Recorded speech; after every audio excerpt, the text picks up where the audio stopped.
प्यारे बच्चों, कैसे हो? तो फिजिक्स इनसाइडर प्लेटफॉर्म पर मैं हूं आपका फिजिक्स टीचर और हम पढ़ रहे हैं 11th class physics new book Punjab education curriculum training and assessment authority. और इस न्यू बुक को लेकर के हमने स्टार्ट किया हुआ है चैप्टर नंबर 2, जिसका नाम है फोर्स एंड मोशन। और आज के लेक्चर में हम चैप्टर नंबर 2 का आर्टिकल नंबर 2.7 मोमेंटम पढ़ने जा रहे हैं। इससे पहले कि आज के इस लेक्चर को स्टार्ट करें, अगर अभी तक आपने फिजिक्स इनसाइडर को सब्सक्राइब नहीं किया तो जल्दी से सब्सक्राइब करके बेल आइकन के बटन को क्लिक कर दें, ताकि जैसे ही नेक्स्ट लेक्चर्स अपलोड हो आपको साथ के साथ नोटिफिकेशन मिलते रहें और आप एग्जाम की बहुत ही अच्छे से तैयारी कर सकें। और आज की इस वीडियो को लाइक कर दीजिए ताकि लेक्चर को पूरे मजे से स्टार्ट किया जा सके। लास्ट लेक्चर में हमने आर्टिकल नंबर 2.6 प्रोजेक्टाइल मोशन को एंड किया था, जो कि 11th क्लास फिजिक्स का एक बहुत ही इंपॉर्टेंट आर्टिकल है, शॉर्ट क्वेश्चंस के लिए भी और लॉन्ग क्वेश्चंस के लिए भी। तो अगर वो वाला लेक्चर आपने अभी तक नहीं सुना तो उसका लिंक आपको डिस्क्रिप्शन में मिल जाएगा और इसके साथ साथ कमेंट सेक्शन में मिल जाएगा, वहां से आप उसको इजीली असेस कर सकते हैं। क्या आप बुलेट को फायर होने के बाद हाथ से रोक सकते हैं? तो जी नहीं, बिल्कुल भी नहीं रोक सकते। या फिर एक कार मूव कर रही है और आपके पास आ रही है, क्या आप उसको हाथ से रोक सकते हैं? नहीं रोक सकते। तो आखिर यहां पर ऐसी क्या चीज है उस मूविंग कार में और मूविंग बुलेट में कि जिसकी वजह से आप उसको रोक नहीं पा रहे? तो भाई वहां पर जो छुपी हुई प्रॉपर्टी है मूविंग बॉडी की, उसको हम कहते हैं मोमेंटम। देखिए, कोई भी बॉडी जब मूव कर रही होती है तो जो चीज भी आगे से उसको स्टॉप करने की कोशिश करेगी तो मूविंग बॉडी उस पर फोर्स एक्सर्ट करेगी। यही जो प्रॉपर्टी है मूविंग बॉडी की, इसको हम कहते हैं मोमेंटम, और इसको उठाकर हम लिख देंगे डेफिनेशन में। अब यहां पर फिर हमने यही बात उठाकर लिख दी है, जस्ट इंग्लिश में लिखी है। The property of moving body, obviously momentum जो है एक मूविंग बॉडी की प्रॉपर्टी है, जैसे अभी मैंने आपको बताया है, by virtue of which it exerts a force on anything that tries to stop it. देखिए, कोई भी मूविंग बॉडी यहां से आ रही है, लेट्स से ये उसको स्टॉप करने की कोशिश कर रहा है। अब मूविंग बॉडी जाकर इसके ऊपर फोर्स एक्सर्ट करेगी। भाई ये जो मूविंग बॉडी की प्रॉपर्टी है ना, कि जो चीज उसको स्टॉप करने की कोशिश करे मूविंग बॉडी उस पर फोर्स एक्सर्ट करेगी, इस प्रॉपर्टी को कहते हैं मोमेंटम। और फिर हम इसको एक और तरीके से भी डिफाइन करते हैं, it is a vector quantity. देखिए, मोमेंटम क्या है? एक वेक्टर क्वांटिटी है, defined as the product of an object's mass and velocity. यानी ऑब्जेक्ट के मास और वेलोसिटी का प्रोडक्ट लिया जाए या उनको मल्टीप्लाई किया जाए तो आपको क्या मिलता है? मोमेंटम। अब वेलोसिटी यहां पर क्या है? ये वेक्टर क्वांटिटी है, इसी वजह से मोमेंटम भी क्या होगा? Vector quantity. देखें, एम वी वेक्टर, जब एम वी वेक्टर है तो पी वेक्टर जब रिजल्ट निकलेगा उसमें, तो पी क्या होगा? एक vector quantity. This is also known as linear momentum P vector of the body. देखिए, इसको स्मॉल पी से हम रिप्रेजेंट करते हैं, और क्योंकि ये वेक्टर है तो इसके ऊपर एरो हेड डालते हैं। अब यहां पर समझने वाली बात यह है कि लीनियर मोमेंटम में लीनियर का क्या मतलब है। देखें, जब मैंने आपको इक्वेशंस ऑफ मोशन पढ़ाई थी वहां पर बताया था लीनियर वेलोसिटी का क्या मतलब है। किसी भी ऐसी बॉडी की वेलोसिटी जो कि स्ट्रेट लाइन में मूव कर रही हो, यानी वो सर्कुलर पाथ न फॉलो कर रही हो या रोटेट न कर रही हो या फिर स्पिन न कर रही हो, यानी कुछ स्ट्रेट पाथ हो, तो उस केस में जो उसकी वेलोसिटी होती है वो लीनियर वेलोसिटी होती है। और जब वेलोसिटी लीनियर वेलोसिटी होगी तो एज ए रिजल्ट जो मोमेंटम होगा वो भी कौन सा होगा? Linear momentum. यहां पर अब बात समझने वाली ये है कि मोमेंटम आखिर product of mass and velocity ही क्यों है। भाई क्वेश्चन तो आता है ना कि सर आपने बताया momentum product of mass and velocity है, बट क्यों? मास और वेलोसिटी का प्रोडक्ट क्यों है? देखिए, लेट्स से एक बुलेट आ रही है और वो बहुत ही फास्ट स्पीड से मूव करेगी, बट उसका मास कितना होगा? बहुत स्मॉल होगा। यानी एक एग्जांपल हम किसकी लेते हैं? बुलेट की। उसका मास क्या है? स्मॉल है, और जो उसके पास वेलोसिटी है वो लार्ज है,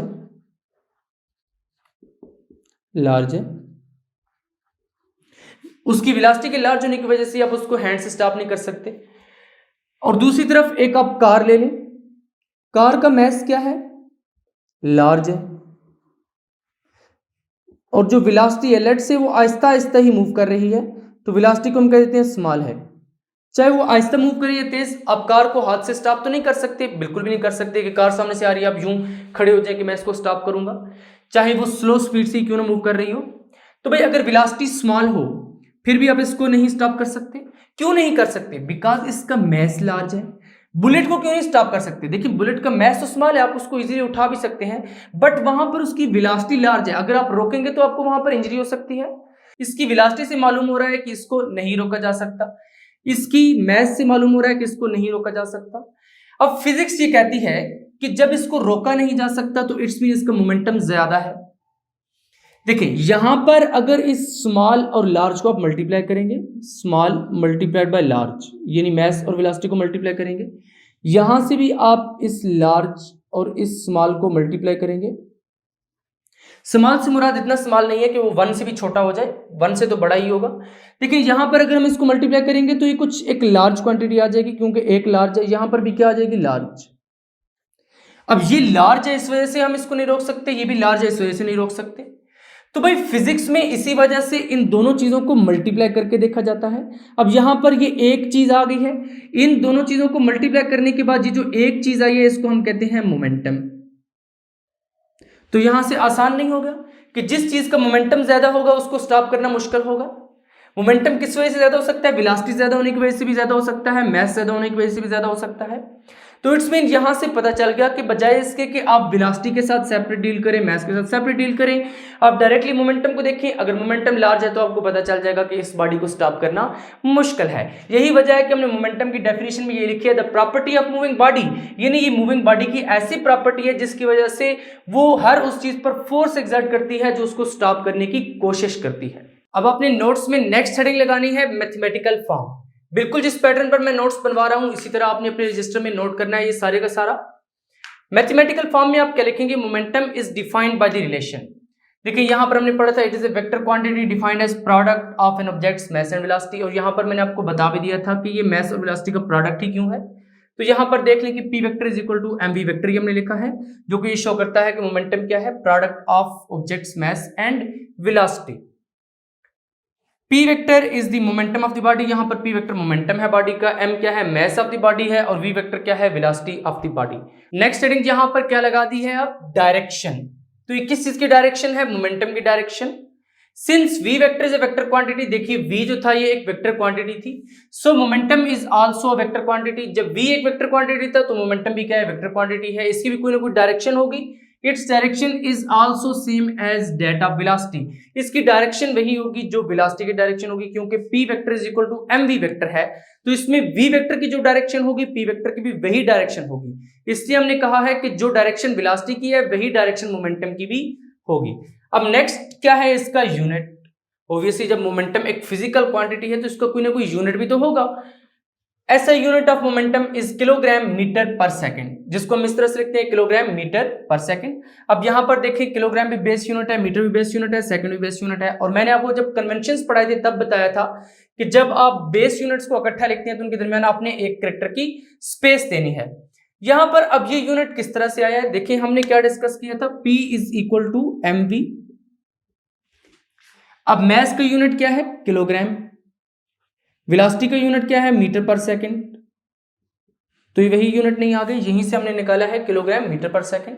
it can also be expressed as Newton second, और न्यूटन का जो सिंबल होता है वो कैपिटल एन होता है, सेकंड का स्मॉल एस होता है। और न्यूटन जब हमने कंप्लीट वर्ड की फॉर्म में लिखा है तो इसका फर्स्ट अल्फाबेट कैपिटलाइज नहीं होगा बल्कि स्मॉल ही रहेगा। अब यहां पर आपके पेपर में एक बहुत ही इंपॉर्टेंट शॉर्ट क्वेश्चन आता है, और वो किस तरह से आता है, show that newton second is equal to kilogram metre per second. तो वो आपने प्रूव करना होता है, वो भी हम नेक्स्ट चलकर प्रूव करते हैं, बट उससे पहले हमने देखना है फिजिकल मीनिंग ऑफ मोमेंटम, यानी मोमेंटम का फिजिकल मीनिंग क्या है। नेक्स्ट हेडिंग आपने नोट्स में क्या लगानी है, फिजिकल मीनिंग ऑफ मोमेंटम। और इस तरह मैं आपको हेडिंग्स के साथ लिखवा रहा हूं, आपने बिल्कुल सब कुछ इसी तरह हेडिंग्स के साथ लिखना है। कुछ स्टूडेंट्स कहते हैं कि सर जो कुछ आप लिखवाते हैं उनमें से कुछ चीजें बुक में नहीं होती, तो बेटा ये सारा का सारा बुक के टेक्स्ट को ही समराइज करके लिखा गया है प्रॉपर स्ट्रक्चर्ड फॉर्म में। ये सारी की सारी चीजें आपकी बुक में लिखी हुई हैं, जस्ट उनको हेडिंग्स की फॉर्म में अरेंज किया है। अब ये जितना भी मैंने आपको मोमेंटम की हेडिंग के नीचे लिखवाया, ऑब्वियसली ये सारे का सारा एक शॉर्ट क्वेश्चन के नीचे तो नहीं लिखा जा सकता। शॉर्ट क्वेश्चन में तो आपसे ये पूछ सकता है कि what is momentum and what is the direction of momentum, इसके बारे में पूछ सकता है। अगर डिफाइन मोमेंटम के तो आप मोमेंटम को डिफाइन करके साथ उसकी मैथमेटिकल फॉर्म लिख देनी है। बट एक बहुत ही इंपॉर्टेंट लॉन्ग क्वेश्चन आता है यहां से कि define momentum and also rights it's physical meaning, express the Newton second law of motion in terms of momentum. अभी इसको हम नेक्स्ट चलकर पढ़ेंगे कि न्यूटन सेकंड लॉ को किस तरह मोमेंटम के टर्म में एक्सप्रेस किया जाता है। बट अगर इस तरह का लॉन्ग क्वेश्चन आ जाए तो फिर आपने ये सारी प्रॉपर हेडिंग्स बनाकर लिख के आना है। अब हम यहां पर पढ़ रहे हैं फिजिकल मीनिंग ऑफ मोमेंटम के बारे में, यानी जो मोमेंटम है इसका फिजिकल मीनिंग क्या है। It is harder to stop the fast moving object. देखिए जो ऑब्जेक्ट बहुत ही तेजी से मूव कर रहा हो उसको स्टॉप करना मुश्किल हो जाता है, जैसे मैंने आपको फास्ट मूविंग बुलेट की एग्जांपल दी थी।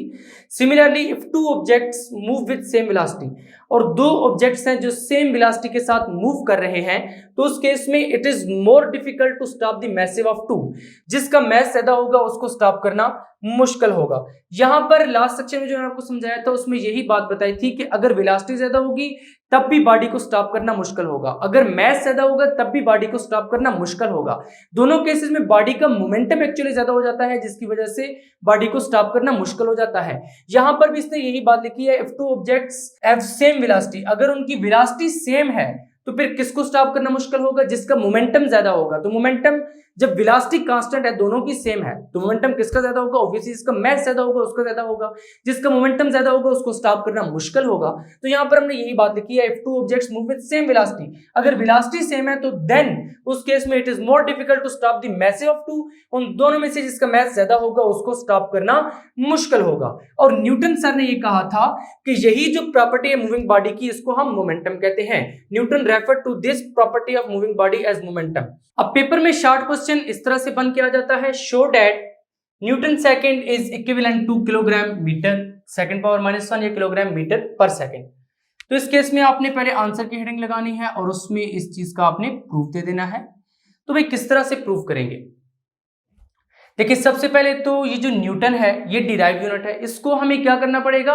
बेस यूनिट्स की फॉर्म में एक्सप्रेस करना पड़ेगा। जब मैंने आपको बेस यूनिट्स वाला लेक्चर पढ़ाया था वहां पर बताया था कि आप किसी भी डिराइव यूनिट को प्रोडक्ट और quotient of SI base unit की फॉर्म में एक्सप्रेस कर सकते हैं। सिमिलरली इस डिराइव यूनिट को भी हम तोड़ फोड़ कर बेस यूनिट्स की फॉर्म में एक्सप्रेस कर सकते हैं। अब न्यूटन किस चीज का यूनिट है? फोर्स का यूनिट है। फोर्स आपको कहां से मिलती है? Usually Newton second law of motion से। तो यहां पर आप वही लिखेंगे, according to Newton second law of motion, according to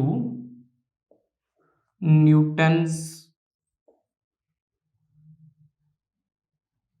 second law of motion, ये बिल्कुल जिस तरह मैं आपको लिखवा रहा हूं आपने इसी फॉर्म में लिखकर आना है पेपर में इसका आंसर। न्यूटन सेकंड लॉ क्या कहता है? F is equal to ma। यहां पर फिर आप नीचे बुलेट्स की फॉर्म में लिखेंगे, unit of force F is Newton. तो न्यूटन का भाई एन क्या होगा? स्मॉल होगा, और सिंबल में एन क्या होगा? कैपिटल होगा। नेक्स्ट क्या है? यूनिट ऑफ मैस, मैस को स्मॉल एम से प्रेजेंट किया है, इज किलोग्राम। तो भाई इसको किलोग्राम आप लिख देंगे, और यहां पर इसका सिंबल क्या होता है? स्मॉल के स्मॉल जी। देन एक्सेलरेशन है, यूनिट ऑफ एक्सेलरेशन को हम स्मॉल ए से रिप्रेजेंट कर रहे हैं, और उसका यूनिट क्या है? Metre per second, metre per second, यही इसका यूनिट है। और इसको हम किस तरह एक्सप्रेस करते हैं? सिंबल्स में, मीटर सेकंड पावर -2, ये इसको हम पढ़ते हैं मीटर पर सेकंड। देन अब यहां से जो फोर्स है इसका यूनिट जो न्यूटन है उसको हम किस तरह से एक्सप्रेस कर सकते हैं? Now newton is equal to, भाई मैस का यूनिट क्या है? किलोग्राम, तो लिख दें। साथ में एक्सेलरेशन का यूनिट क्या है? Metre second power -2। अब देखिए हमने क्या करना था, शो दैट न्यूटन सेकंड को एक्सप्रेस करना था इसमें। अब न्यूटन सेकंड में हम न्यूटन की जगह पर ये वाले यूनिट्स पुट करेंगे तो हमें ये वाली चीज मिल जाएगी। तो किस तरह से लिखेंगे? लेफ्ट हैंड साइड, तो भाई लेफ्ट हैंड साइड पर हम क्या ले रहे हैं? न्यूटन सेकंड को is equal to Newton second, और न्यूटन को यहां से उठाकर पुट कर दें, क्या है? किलोग्राम मीटर सेकंड पावर -2, और साथ सेकंड क्या हो रहा है? मल्टीप्लाई हो रहा है। अब यहां पर देखिए तो बेसिस सेम है, बेसिस जब सेम है तो पावर्स क्या हो जाएंगी? एड अप हो जाएंगी। सेकंड और सेकंड ये बेसिस हैं, ये दोनों सेम हैं, तो पावर्स -2 + 1 हो जाएगा। तो किस तरह से लिखेंगे? Kilogram metre second power -2 + 1। यहां पर क्योंकि सारे बेस यूनिट है आपने एक एक फैक्टर की स्पेस देनी है, is equal to kilogram metre second power -2 + 1 क्या हो जाएगा? -1। तो यहां से ये आपके पास किस इक्वल आ गए? राइट हैंड साइड के। देखें ये राइट हैंड साइड थी किलोग्राम मीटर पर सेकंड, तो ये किलोग्राम मीटर पर सेकंड के इक्वल आ गए। तो यहां तक अगर आप ये सारा प्रोसीजर कर कर आएंगे तो आपको बहुत ही अच्छे मार्क्स मिल सकते हैं। अब हमने नेक्स्ट हेडिंग लगा दी है momentum and Newton second law of motion. जिस तरह मैंने आपको लॉन्ग क्वेश्चन बताया था कि कुछ इस तरह से आता है, define momentum and right it's physical meaning, और साथ में वो पूछता है express the Newton second law of motion in terms of momentum. तो वहां पर पहले वो सारा आपने लिख के जो मैंने आपको पहले करवाया है, उसके बाद ये सारी चीज लिखनी है। यहां पर फिर आप किस तरह से स्टार्ट लेंगे, कहते हैं consider a body of mass m, एक बॉडी कंसिडर करें जिसका मैस क्या है m, moving with an initial velocity V I vector, जो उसकी इनिशियल वेलोसिटी है वो वी आई वेक्टर है। अब इनिशियल वेलोसिटी, फाइनल वेलोसिटी, इन सब चीजों के कंसेप्ट में आपको इक्वेशंस ऑफ मोशन में दे चुका हूं। अगर बार बार इन्हीं सारी चीजों को रिपीट करते जाएंगे तो लेक्चर काफी लेंथी हो जाएगा, इसलिए मैं आपको सजेस्ट करूंगा कि अगर आपको इन चीजों के कंसेप्ट नहीं है तो आप पहले इक्वेशंस ऑफ मोशन वाले लेक्चर्स को अटेंड करें, क्योंकि वो भी बहुत ही इंपॉर्टेंट लेक्चर्स हैं। इनिशियल वेलोसिटी कितनी है वी आई, यानी एक बॉडी ने मूव करना स्टार्ट किया है, तो जब उसने मूव करना स्टार्ट किया है उस वक्त उसकी वेलोसिटी कितनी है वी आई, जिसको हम कह रहे हैं initial velocity. Suppose an external force F vector acts upon it for time T, कहते हैं कि body initial velocity V I vector के साथ मूव कर रही है, बॉडी मूव कर रही है, उसके ऊपर एक फोर्स एक्ट करती है जो क्या है एफ वेक्टर। जब उसके ऊपर फोर्स एक्ट करेगी कुछ टाइम के लिए, लेट से वो टाइम टी है, फोर्स एक्ट करने की वजह से उसकी वेलोसिटी चेंज हो जाएगी। तो जब वेलोसिटी चेंज हो गई है तो जो फाइनल वेलोसिटी आई है वो क्या है V F vector. Then the acceleration A vector produced by this force is given by, अब देखिए एक्सेलरेशन क्या होती है, rate of change of velocity, यानी change in velocity over time. अब चेंज इन वेलोसिटी का क्या मतलब है, पहले वेलोसिटी इतनी थी, फिर वेलोसिटी फोर्स अप्लाई होने के बाद इतनी हो गई, अब चेंज इन वेलोसिटी कितनी होगी, जो फाइनल वेलोसिटी उसमें से इनिशियल को माइनस कर देंगे तो आपको मालूम हो जाएगा कि वेलोसिटी में कितना चेंज आया है।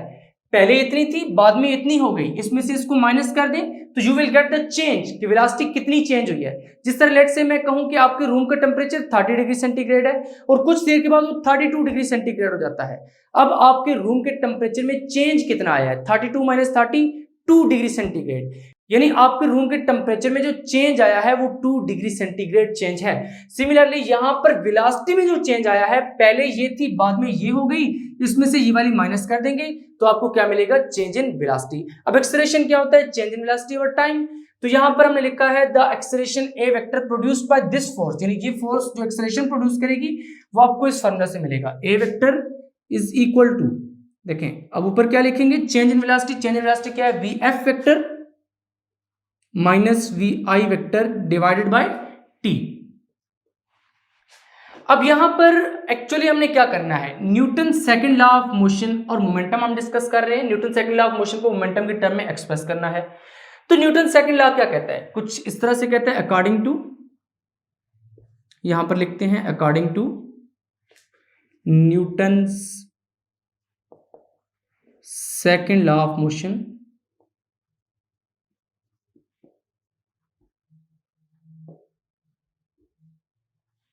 न्यूटन सर का जो सेकंड लॉ था वो क्या कहता है, F vector is equal to M A vector, F vector is equal to M A vector.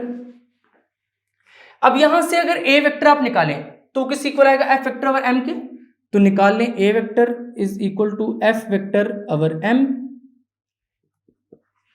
अब इसको आप इक्वेशन नंबर 1 का नाम दे दें और इसको इक्वेशन नंबर 2 का नाम दे दें।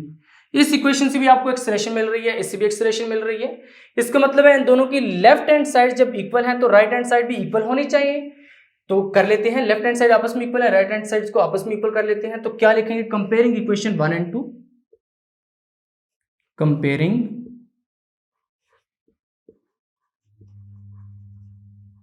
Equations 1 and 2। भाई 1 एंड 2 कंपेयर करके क्या मिलेगा, लेफ्ट हैंड साइड इक्वल है तो राइट हैंड साइड को आपस में इक्वल कर लें। F vector divided by M is equal to, इस साइड पर क्या आएगा V F vector minus V I vector, V F vector minus V I vector आ जाएगा भाई, डिवाइडेड बाय टी हो जाएगा। अब मैं तो यहाँ एम्प्लाइज डाल के आगे स्टेप कर रहा हूँ, आपने स्टेप के नीचे स्टेप करना है क्योंकि बोर्ड पे स्पेस कम है इस वजह से। अब ये क्या होगा, m उधर जाके मल्टीप्लाई हो जाएगा, t इधर आके मल्टीप्लाई हो जाएगा। तो कर दीजिए, किस तरह से करेंगे, f vector multiplied by t is equal to m into V F vector minus V I vector, V F vector minus V I vector this implies that, आपने ये स्टेप भी स्टेप के नीचे ही करना है, F vector multiplied by T, F vector multiplied by T is equal to M को अंदर आप मल्टीप्लाई करते हैं तो क्या बन जाएगा, M V F vector minus M V I vector. यहां पर ये आपने याद रखना है, ये क्रॉस मल्टीप्लीकेशन नहीं है, क्योंकि एफ तो वेक्टर है बट टी क्या है, ये स्केलर है, इसलिए यहां पर ये सिंपल मल्टीप्लीकेशन है। बहुत स्टूडेंट समझते हैं कि बुक में इस तरह का साइन डला हुआ है तो ये भी क्रॉस मल्टीप्लीकेशन है, शायद नहीं, क्रॉस मल्टीप्लीकेशन जस्ट वेक्टर्स की होती है, और ये जो है ये सिंपल मल्टीप्लीकेशन है, क्योंकि यहां पर टी क्या है, ये एक स्केलर है। अब फिर इसको आप देखें, एम वी वेक्टर देखें, मोमेंटम को हम डिफाइन करते हैं ना, product of mass and velocity, यहां पर product of mass and final velocity आ रहा है, यहां पर product of mass and initial velocity आ रहा है, यानी ये चीज भी मोमेंटम को रिप्रेजेंट कर रही है, ये चीज भी मोमेंटम को रिप्रेजेंट कर रही है। ये यहां पर फाइनल वेलोसिटी, इसलिए इस चीज को हम कहेंगे final momentum of the body, और इस चीज को क्या कहेंगे, initial momentum of the body. तो लिख देते हैं where M V I vector is initial momentum of body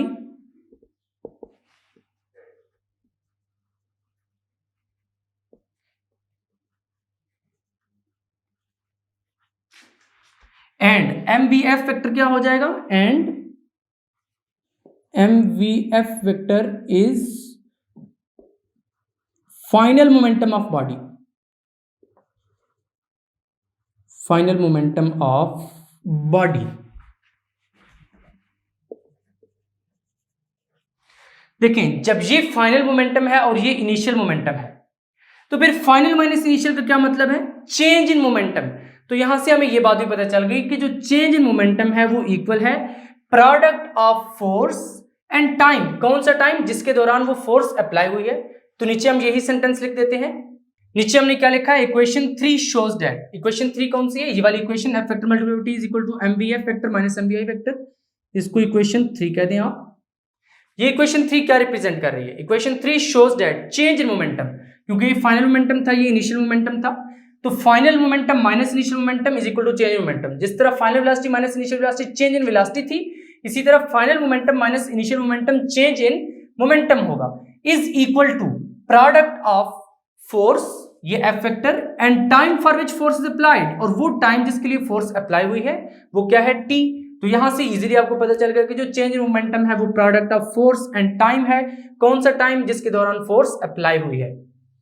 अब यहां तक कंप्लीट होने के बाद नेक्स्ट स्टेप हमने क्या करना है, Newton second law of motion को मोमेंटम की टर्म में एक्सप्रेस करना है और फिर उसकी स्टेटमेंट लिखनी है। देखें, Newton second law of motion क्या है, F is equal to M A, यहां पर फोर्स भी वेक्टर है, एक्सेलरेशन भी वेक्टर है, तो F vector is equal to M A vector हो जाएगा। यानी Newton second law of motion आपको एक्चुअली फोर्स का रिलेशन देता है, तो यहां से भी अगर आप एफ वेक्टर को सेपरेट करें तो टी को आप नीचे आकर डिवाइड कर देंगे, तो यहां से भी आपको Newton second law of motion की एक फॉर्म मिल जाएगी। अब हम वो फॉर्म डिस्कस करने जा रहे हैं। नेक्स्ट हेडिंग अब आप नोट्स में लगाएं, Newton second law of motion in terms of momentum. अब देखिए, सबसे पहले यहां पर स्टेटमेंट हेडिंग लगाएंगे, यहां पे स्टेटमेंट लिखेंगे, फिर यहां पर मैथमेटिकल फॉर्म लिखेंगे, बट मैं मैथमेटिकल फॉर्म पहले लिख रहा हूं आपको समझाने के लिए। हमने लास्ट सेक्शन में एक एक्सप्रेशन डिस्कस किया है, क्या, F vector multiplied by T is equal to M V F vector minus M V I vector. ये एक्सप्रेशन हम डिस्कस कर चुके हैं। यहां से अगर टी को नीचे लेना है तो आपको क्या मिलता है, एफ वेक्टर। तो यही इसकी मैथमेटिकल फॉर्म है Newton second law of motion in terms of momentum की।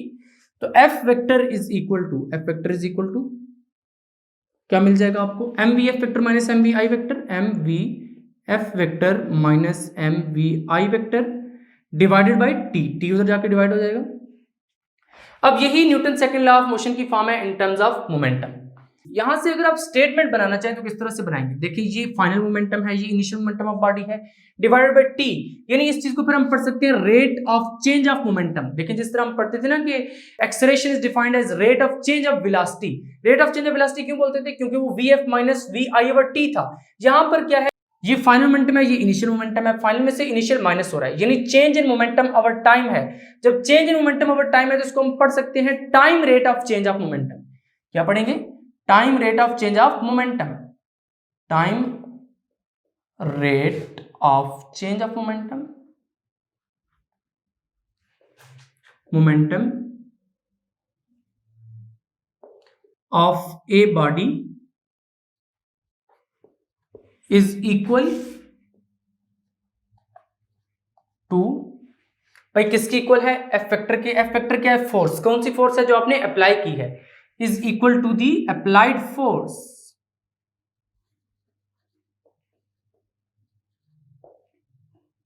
तो ये है Newton second law of motion की statement in terms of momentum, और ये उसकी मैथमेटिकल फॉर्म है।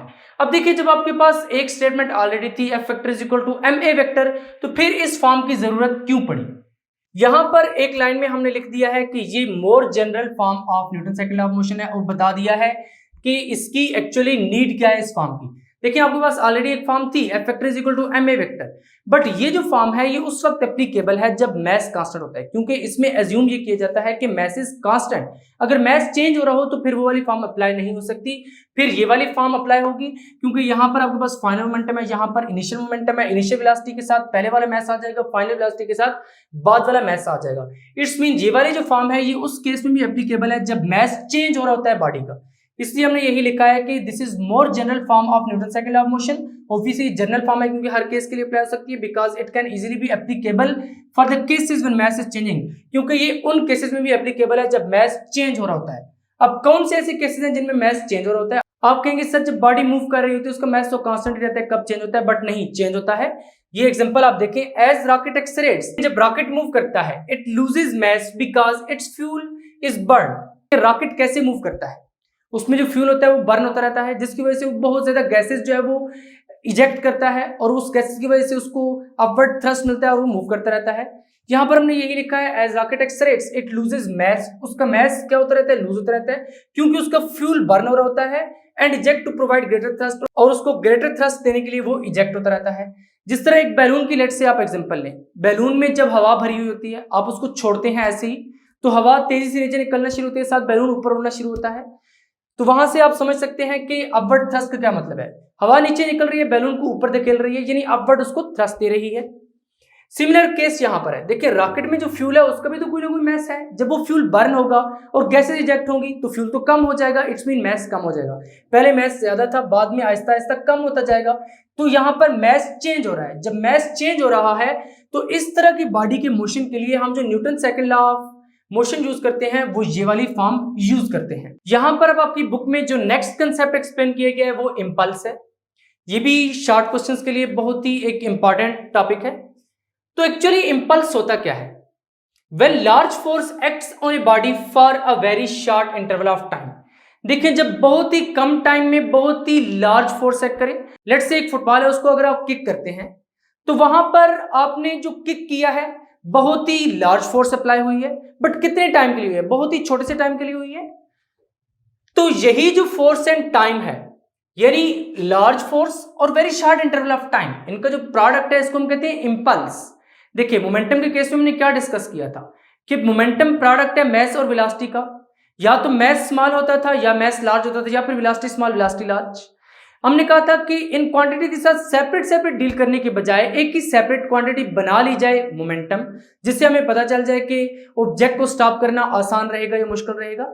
सिमिलरली यहां पर भी फोर्स तो बहुत लार्ज है बट टाइम बहुत स्मॉल है, इसलिए बहुत लार्ज फोर्स बहुत स्मॉल टाइम के साथ अकेले डील करने के बजाय इनके प्रोडक्ट के साथ डील किया जाता है, जिसको हम कहते हैं इंपल्स। इसलिए हमने लिखा है then the product of average force. देखें, अब लेट्स से जब आपने बॉल को किक किया है तो बहुत ही स्मॉल से टाइम के लिए आपने फोर्स अप्लाई की है। जब बहुत स्मॉल टाइम के लिए आपने फोर्स अप्लाई की है तो उस केस में क्या होगा कि जो फोर्स होगी फुटबॉल के ऊपर जो आपने लगाई है वो कांस्टेंट नहीं रहेगी, वो उस स्मॉल टाइम के दरमियान भी वेरी करेगी। इसलिए हमने लिखा है एवरेज फोर्स। जब फोर्स वेरी करेगी, चेंज होगी, तो हम एवरेज लेंगे वहां पर, average force and time T for which force applied, वो टाइम जिसके लिए वो फोर्स अप्लाई हुई है, उनका प्रोडक्ट क्या कहलाएगा, इंपल्स। और इसको हम किससे रिप्रेजेंट करते हैं, I is equal to F multiply by T. यहां पर भी एक क्रॉस नहीं है बल्कि सिंपल मल्टीप्लिकेशन है, क्योंकि टाइम एक स्केलर है। एफ वेक्टर है, जो डायरेक्शन एफ की होगी वही इंपल्स की भी डायरेक्शन होगी, और एफ के वेक्टर होने की वजह से ही ये इंपल्स भी एक वेक्टर क्वांटिटी है। अब इसका यूनिट क्या होगा, ऐसा unit of impulse is kilogram metre per second, kilogram metre per second. अब मोमेंटम का यूनिट भी यही था। पेपर में यूजुअली इस तरह का एमसीक्यूज आ जाता है, which of the following has same units as momentum. तो वहां पर नीचे कुछ दिए होते हैं इंपल्स और कुछ और क्वांटिटीज दी हुई होती हैं, तो यूजुअली उसमें आंसर जो है वो इंपल्स ही होता है।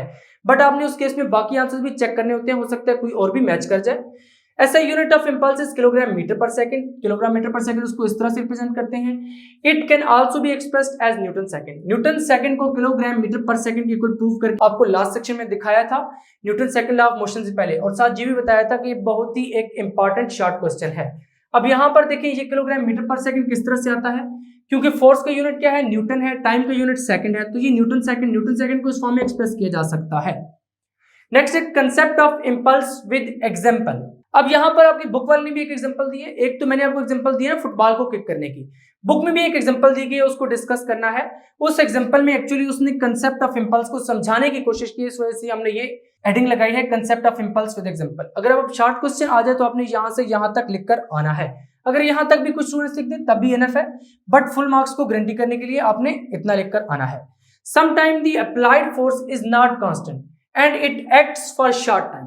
शॉर्ट टाइम के लिए फोर्स तो अप्लाई हुई है, बट वो force instant to instant vary करती है, वो कांस्टेंट नहीं रहती। For example when a bat hit से बॉल, जब आप एक बैट से बॉल को हिट करते हैं वहां पर तो बहुत ज्यादा फोर्स अप्लाई हुई है और बहुत ही कम टाइम में अप्लाई हुई है। अब वो जो फोर्स है वो कांस्टेंट नहीं होगी, बल्कि varies from instant to instant during collision. जब उसने कोलाइड किया है तो जो फोर्स है वो वेरी करेगी, वो कांस्टेंट नहीं रहेगी। In such cases, it is more convenient to deal with the product of force and time. तो इस केस में product of force and time के साथ डील करना आसान होता है बनिस्बत इसके कि आप किसी भी आइदर क्वांटिटी को लें, क्योंकि अगर फोर्स को लेंगे तो बहुत लार्ज है, टाइम को लेंगे तो बहुत स्मॉल है। जब इनका प्रोडक्ट लेंगे तो वो आपके पास एक कुछ रीजनेबल क्वांटिटी बन जाएगी जिसके साथ डील करना आसान हो जाएगा। इसलिए हमने लिखा है in such cases it is more convenient to deal with the product of force and time. इन इस केस में हम फोर्स और टाइम का प्रोडक्ट ले लेते हैं instead of either quantity alone, अकेली किसी भी क्वांटिटी को यूज करने की बजाय। Relation between impulse and momentum. तो इंपल्स और मोमेंटम के दरमियान रिलेशन निकालने के लिए हम न्यूटन सेकंड लॉ को यूज करेंगे, जो कि हमने लिखा था इन टर्म्स ऑफ मोमेंटम। तो वही से हम स्टार्ट लेते हैं। According to Newton second law of motion, according to Newton second law of motion, second law of motion in terms of momentum वाला आपने यूज करना है। तो उसकी फॉर्म क्या थी, F vector is equal to M V F vector minus M V I vector divided by T, यही कुछ फॉर्म थी। अगर इस टी को आप उधर जाके मल्टीप्लाई कर दें, F vector multiplied by T is equal to M V F vector minus M V I vector हो जाएगा। अब ये चीज किसकी इक्वल है, F vector multiply by T, ये इंपल्स की इक्वल है। तो आप नीचे लिखेंगे since F vector multiplied by T is equal to impulse I vector, क्योंकि इंपल्स भी वेक्टर क्वांटिटी है, कमा सो। अब ये वाली जो इक्वेशन है क्या बन जाएगी, I vector is equal to M V F vector minus M V I vector. अब यहां से आपको क्या मिल रहा है कि जो इंपल्स है वो मोमेंटम के साथ रिलेटेड है, क्योंकि impulse is equal to change in momentum of the body. ये final momentum of the body है और ये क्या है, initial momentum of the body. तो यहां से आप लिख दें where M V F vector is final momentum of body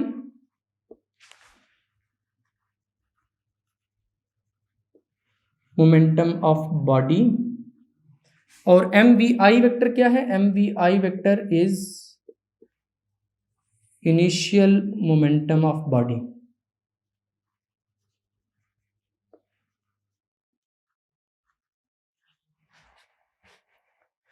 तो यहां से फिर क्या हो जाएगा, impulse is equal to final momentum of body minus initial momentum of body. तो फाइनल माइनस इनिशियल का मतलब है चेंज, तो यहां से ये लिख देंगे 10 impulse is equal to change in momentum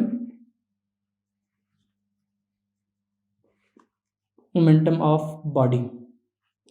तो जब आपको पेपर में कहा जाए कि what is relation between impulse and momentum, usually short question आ जाता है, तो आपने उसमें ये वाला पूरा आंसर लिखकर आ जाना है। इसमें हमने क्या किया है कि Newton second law of motion in terms of momentum की फॉर्म को यूज किया है और वहां से टी को जाके मल्टीप्लाई कर लिया है। F vector multiply by T किस इक्वल है, इंपल्स आई वेक्टर के, तो आई वेक्टर किस इक्वल आ गया, M V F vector minus M V I vector, where M V F vector is final momentum, क्योंकि एम वी वेक्टर किस equal है, मोमेंटम के, तो एम वी एफ किसकी हो जाएगा, फाइनल मोमेंटम के इक्वल हो जाएगा। तो where M V F vector is final momentum of body and M V I vector is initial momentum of body. तो फाइनल माइनस इनिशियल का मतलब है चेंज, तो ये क्योंकि दोनों मोमेंटम थे तो change in momentum of body, और यहां से ये बात प्रूव होती है कि impulse change in momentum of body के इक्वल होती है।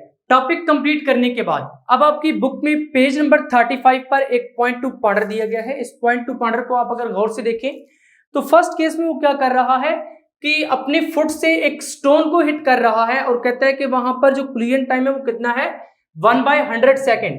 और सेकंड केस में वो क्या कर रहा है, एक फुटबॉल को हिट कर रहा है अपने फुट से।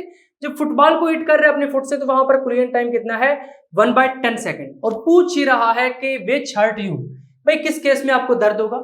इस क्वेश्चन का आंसर देने का पहला तरीका तो ये है कि आप एक बड़ा सा स्टोन लें, उसको हिट करके देखें और फिर एक फुटबॉल को भी करके देखें। जिस केस में आपको ज्यादा दर्द होगा ऑब्वियसली वो वाला केस जो है वो करेक्ट होगा यहां पर। और दूसरा मेथड यह है कि आप फिजिक्स की मदद से इसका आंसर करें। तो फिजिक्स एक कहती है कि पॉसिबल है कि केस ए में आप हर्ट हों, केस ए में आपको पेन हो सकता है कुछ। केस ए में क्यों होगा, देखिए यहां पर 1/100 है, यहां पर 1/10 है।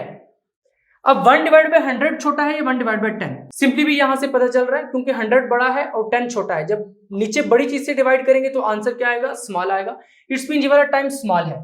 अब जो इंपल्स का फार्मूला है वो क्या था, I is equal to F vector multiplied by T, और यहां से अगर आप एफ वेक्टर निकालें तो ये क्या आ जाएगा I vector over T.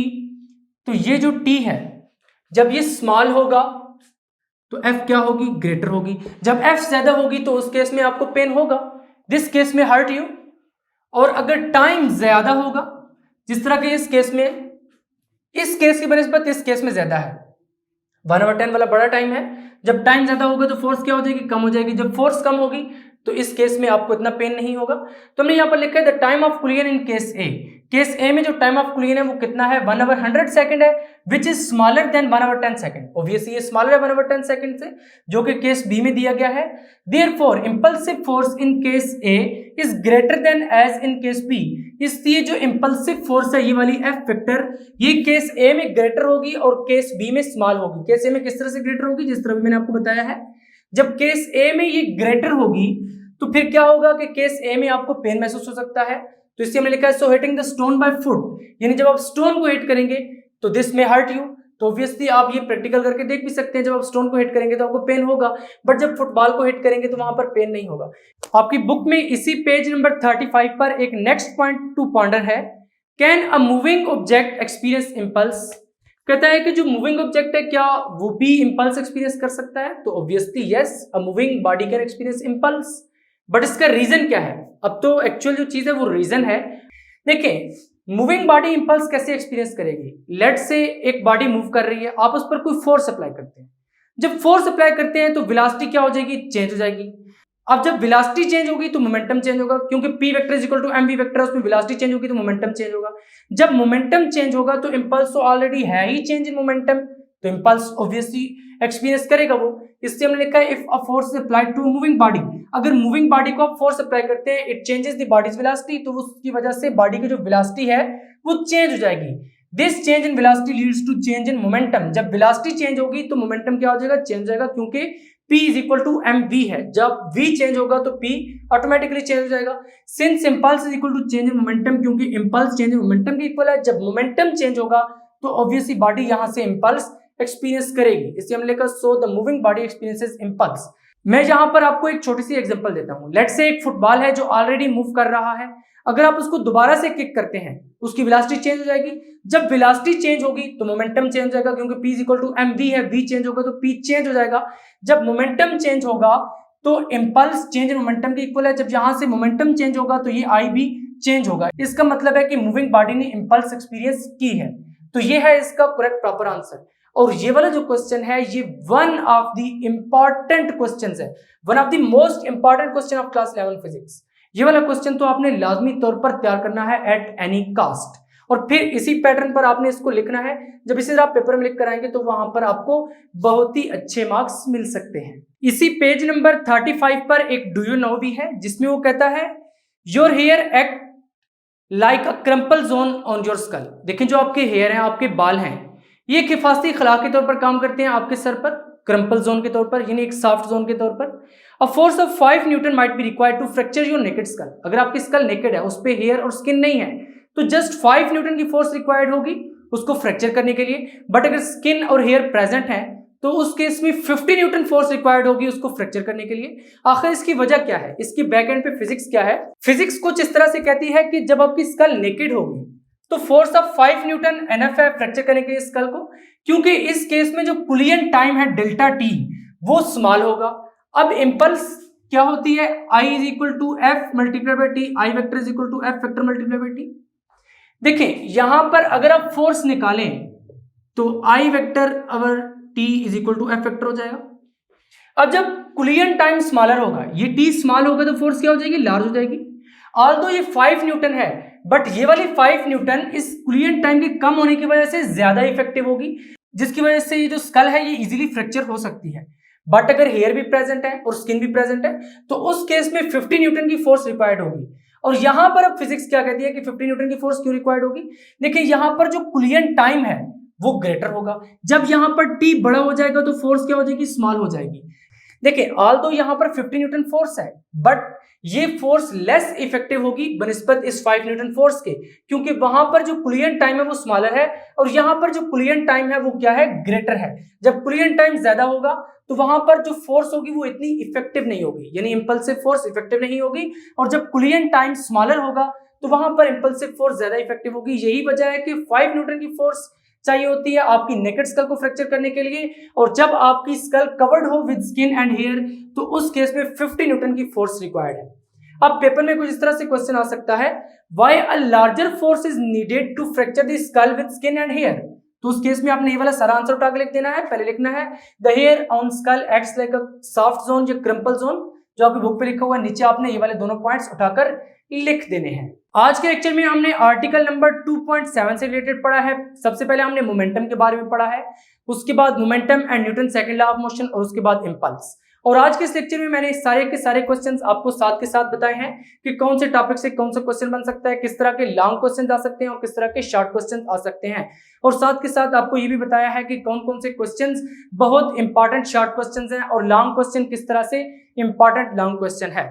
Finally आज का लेक्चर यहीं पर एंड होता है। अगर अभी तक आपने फिजिक्स इनसाइडर को सब्सक्राइब नहीं किया तो जल्दी से सब्सक्राइब करके बेल आइकन के बटन को क्लिक कर दें, ताकि जैसे ही नेक्स्ट लेक्चर्स अपलोड हो आपको साथ के साथ नोटिफिकेशन मिलते रहें और आप एग्जाम की बहुत ही अच्छे से तैयारी कर सकें। और फिजिक्स इनसाइड आउट को अपने फ्रेंड्स और क्लास फेलोज के साथ शेयर करना बिल्कुल भी मत भूलें, ताकि फिजिक्स इनसाइड आउट को एक स्टडी प्लेटफॉर्म बनाया जा सके जहां पर आपको प्रॉपर गाइडेंस फ्रॉम की जा सके। कमेंट करके बताएं कि आपको आज का लेक्चर कैसा लगा। मिलेंगे नेक्स्ट लेक्चर में, तब तक के लिए अल्लाह हाफिज।